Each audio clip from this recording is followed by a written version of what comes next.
Hello, welcome to part 1 of the English for Work online video training.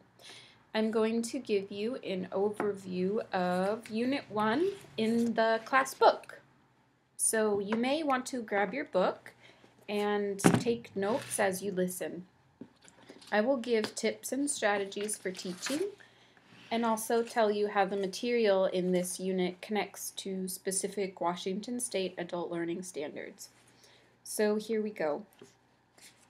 As listed on page 4 in the book, the main purposes for Unit 1 are to orient students to the class goals and expectations, introduce them to the contents of the class book, teach students tips for speaking and listening, such as how to repair communication.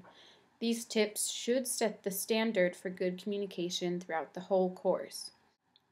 Another objective for the class is to teach students basic language they can use in order to call in sick or notify the coordinator about an absence. The checklist at the bottom of page 4 is a self-assessment tool for students to use at the end of the unit. This format is repeated on all of the other unit pages, so at the end of each unit, you can get students into the habit of flipping back through the book to see if they can check off all of the statements. Page 5 of the book is the first vocabulary list. These vocabulary words are words that students need to know in order to understand the goals and expectations of the class. One way to teach the vocabulary list is to write each word on a note card. In class, I tell students that we are going to learn some new vocabulary that is important for the class. I encourage them to take notes in their book as we talk. I hold up the first note card, skills. I ask students, what is a skill? Can you give me an example of a skill? Students offer answers, and I do not judge their answers, since this is really just a brainstorming time. Then I tell them a short definition of the word and give some examples. I might write the definition and examples on the board so they can copy. Then I tell them how this word connects to the class. For example, in this class, you will learn to tell others about your skills. This is important when you are looking for a job. Then I proceed to the next word on the list, repeating the process of eliciting ideas from students, telling them a definition and examples, and then telling them how the word connects to the class. For other vocabulary lists that appear in the book, I generally follow the same procedure. More on note-taking. This is a key skill for students to develop in the class. Some students might need more explicit instruction on how to take notes, particularly if they have little to no educational background. I've included blank pages for students to take notes at the end of each unit, so please remember to have students utilize those. The vocabulary words in the list appear in context on the following pages, pages 6 and 7. These pages are like the class syllabus. The class syllabus has some items left blank, for instance, the class days, times, and location. Students should write in this information as you read through and discuss the syllabus as a class. They can also mark an X on the visual calendar on the days in which there is class. A teacher can read aloud the contents of the syllabus, pausing to allow time for students' questions. Then, to ensure that students really understand and to give them an opportunity to pronounce the vocabulary words, I might have them get in pairs or threes and take turns reading the syllabus aloud to one another. This is a good reading method in general. Teacher reads aloud once, and then students read the same material aloud in small groups. After students read the syllabus, the class could then brainstorm some rules. I ask students, what are some rules we could follow to help make this a good class? One rule that I like to add is to respect students of different English abilities and of different cultures, since English for Work is a multi-level and multicultural class. Going back to the vocabulary note cards that I make, instead of throwing them away, I like to tape them onto poster papers so I can hang them up for future classes. In order for students to retain new words, they need multiple exposures to them, so having classroom visuals such as posters is really helpful. Page 8 in the book is a handout to help students navigate the class book. The learning standard behind this activity is R5.3. Students will be able to locate important information in short to medium length text using a variety of strategies. Students need to learn how to pick up a book and find the information they want. I would preface this activity with students by talking about the parts of a book, particularly the parts that help us find information. For example, what is a table of contents and appendix? Students will encounter text such as an employee handbook when they get a job. They will need to know how to navigate it. I would give students about 5 minutes to complete the handout on page 8, and then I would go over the answers as a class. Page 9 is an activity to help students get to know the teacher and the classmates. Before having students interview one another, the teacher should make sure that students can pronounce the questions with proper rhythm and intonation. Leading students in choral repetition works well. This is when, for example, I motion to myself and to the students saying, I say, then you say. We repeat each phrase several times. Once students can say the questions well, they can then interview the teacher. It is important that students interview the teacher first because it provides a model for what students are supposed to do. Once they understand the process of asking questions and taking notes about the answers on their handout, they can fill in the information about themselves. Then students will get in pairs to interview one another. I always close a pair or small group activity by coming back together as a whole group. For example, I might ask each pair, tell me one interesting thing you learned about your partner.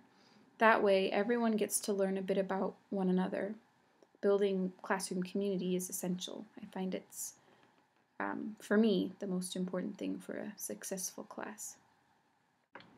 Page 10 covers speaking tips. This information is taken almost directly from the Learning Standard S5.3. Students will be able to apply a range of strategies, including attention to appropriate register, adjustments in pace, tone, volume, to monitor and enhance effectiveness of communication and to meet the speaking purpose. To teach the speaking tips to students, I might first ask them, what makes a good speaker? And we could brainstorm a few ideas on the board. Then I might go over the key vocabulary. Tips, for example, a word that has many meanings. Volume, pace, tone, polite, impolite, audience. And this would all be before students even see the paper. It's good to just capture students' attention and talk about some of the language before students are actually looking at a text. But after we introduce the topic, then I might read the tips aloud to the students or possibly invite them to take turns reading aloud to the class. Then to help students get familiar with the tips, I might role play some speaking problems. For example, I might talk too quietly, too quickly, etc., and have students call out the tips that I need to know. I would also be sure to tell students how these tips apply in the class. In this class, students and teachers will work together to help one another be good communicators. For instance, if a student is speaking too quickly or too quietly, a classmate can request that he or she speak more slowly or more loudly. This is just part of how I want the class culture to operate. Page 11 in the text covers listening tips. These tips are also taken from the Learning Standards. L5.2, students will be able to effectively use a wide range of strategies to repair gaps in understanding. And L4.3, students will be able to apply strategies such as taking notes and summarizing main points to share with others, evaluating what was heard, and sharing responses of a more complex nature to understand the main intent and details communicated by the speaker. Please note that there is a sample lesson plan covering the topic of repairing communication on page 145 in the appendix of your book. I invite you to use it in the classroom. The calling in sick topic on pages 14 and 15 utilize some techniques from the BDA model of teaching reading. BDA stands for before, during, and after. In particular, I give instructions for using before techniques in this assignment. Before the students read the dialogue, They talk about the title and the pictures to activate their prior knowledge and to set the context for the dialogue. After this before stage, I typically switch to having students practice their listening. I might tell students to close their books and simply listen while I act out the dialogue. As they listen, I ask students to write down challenging words or phrases they hear. I might act out the dialogue a second time to give students a chance to listen again. Then I read the dialogue to them, having them follow along in their books. We discuss new vocabulary, do choral repetition of key phrases, and then I have students practice the conversation in pairs. I might have some students who do a particularly good job perform for the class. In step 5 on this handout, pages 14 and 15, the idea is to have students extend the language into a different situation. They change the characters, the setting, etc., yet they use roughly the same language to achieve the same general purpose of calling to notify someone about a change in schedule. It's good to get students away from their books at this point and see if they can role-play a natural conversation without their books. For the sake of time, I might decide not to spend too much time on calling in sick, especially because it is part of students' homework to listen to a recording of the dialogue online. Remember that in this class there is a class blog which contains links to homework that students must complete for each unit. You will need to tell students which assignments to complete on the blog at the end of each class. This is the overview of Unit 1. I hope it helped you to see the purpose of the unit, and I hope you gained some teaching tips that you'll be able to apply, not only in this unit but in future units as well. Thanks for watching. And sorry I'm not good at making videos.